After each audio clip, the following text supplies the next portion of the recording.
देखो सुनो, कहानी तो आपने बहुत सुनी होंगी, पर हमारे चैनल पर भी कहानियाँ आपको हर रोज़ मिलती रहती हैं। आज फिर हम आपको एक नई कहानी को लेकर आए हैं।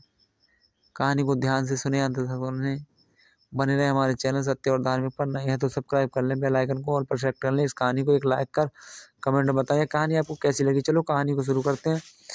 सबरी का वास्तविक नाम श्रवणा था। वह श्री राम की अनन्य भक्त थी। सबरी का जन्म भील जाति में हुआ था। जब उसका विवाह होने वाला था तो अगले दिन भोजन के लिए काफ़ी बकरियों की बलि दी जानी थी। यह बात पता लगते ही उसने अपनी माता से कहा, इस जीव हत्या का रोकने का अनुरोध किया।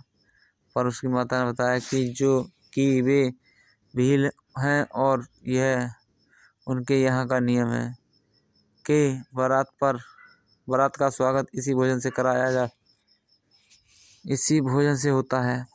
यह बात वह सहन नहीं कर सकी। सबरी नहीं चाहती कि उसके कारण इतने सारे जीवों की हत्या हो। अतः वह चुपचाप रात के समय घर छोड़कर जंगलों की ओर निकल पड़ी। जंगल में वह ऋषि मुनि की कुटिया पर गई और आश्रय मांगा, किंतु भील जाति की होने के कारण सबने उसे धुतकार दिया।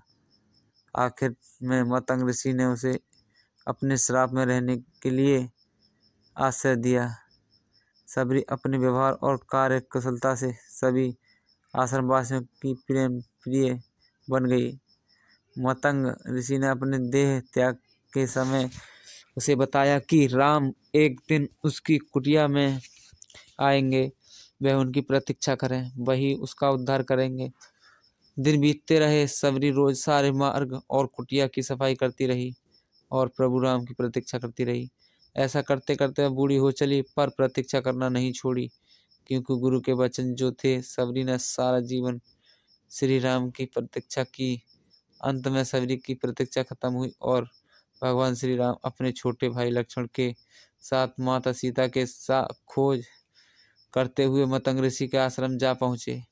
सबरी ने उन्हें पहचान लिया। उसने प्रभु रामचंद्र का आदर सत्कार किया। सबरी भागकर कूद मूल लेकर आई। कंदमूलों के साथ वह अब कुछ जंगली बेर भी लाई। फिर कंदमूलों को उसने भगवान को अर्पण कर दिया, पर बेरों को देने का साहस नहीं कर पा रही थी।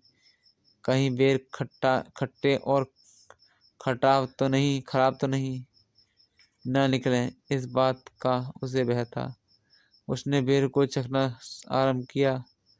अच्छे और मीठे बेर वह बिना किसी संकोच के श्री राम को देने लगी। श्री राम उसकी सरलता पर मुग्ध थे। उन्होंने बड़े प्रेम से झूठे बेर खाए।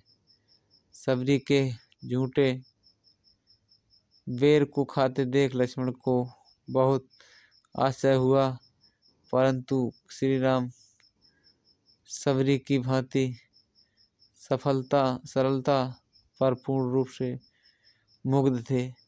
श्री राम की कृपा से सबरी का उस समय तो उद्धार हो गया। तो दोस्तों, आप सच्चे मन, सच्ची लगन और अपने आप को अर्पण अगर अपने परमात्मा को कर दिया तो आपकी रक्षा परमात्मा अवश्य करेंगे। वो कहते हैं, तू रखे पग एक मैं रखूं पग 60, तू काठ को काटे तो मैं लोहे की लाठ। दोस्तों, कहानी को हमेशा पूरा सुने, आधा में छोड़ के ना जाएं और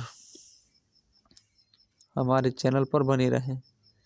बेल आइकन को दबा लें, ऑल पर सेलेक्ट कर लें, एक लाइक करें, कमेंट बताएं कहानी आपको कैसी लगी। चलो कहानी को यहीं समाप्त करते हैं, मिलते हैं।